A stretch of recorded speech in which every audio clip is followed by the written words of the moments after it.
கட்டுப்படுத்துறதுக்கு தர்பூசணியை யூஸ் செய்யலாம். நம்ம ஏற்கனவே செஞ்சு வச்சாச்சு. இப்போ வாங்க எப்படி டெக்கரேஷன் பண்ணணும்னு பார்க்கலாம். ஒரு கிளாஸ் வச்சுக்கலாம், கண்ணாடி கிளாஸு. இது உடைக்கலாம் மாட்டோம், கிளாஸ் தான். மட்டன் நம்ம செஞ்சு வச்சுக்கிற தர்பூசணி ஜூஸ் எடுத்துக்கணும். அப்போ இதை ஊற்றணும். இப்படி வருது பாருங்க. பாருங்க எவ்வளோ கலராக இருக்குன்னு. எப்படி கலராக இருக்குன்னு பாருங்க. அடுத்தது கொஞ்சம் டெக்கரேஷன் சொருவிக்குள்ள எடுத்து இதுக்கு மேலே திரும்பிட்டுனா எப்படி இருக்குன்னு நீங்களே பாருங்க. இதை குறித்து பார்த்து எப்படி இருக்கு பாருங்க.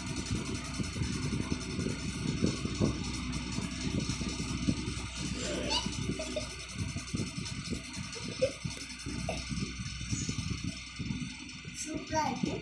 இந்த வீடியோ ஃபுல்லாக பார்க்கணுன்னா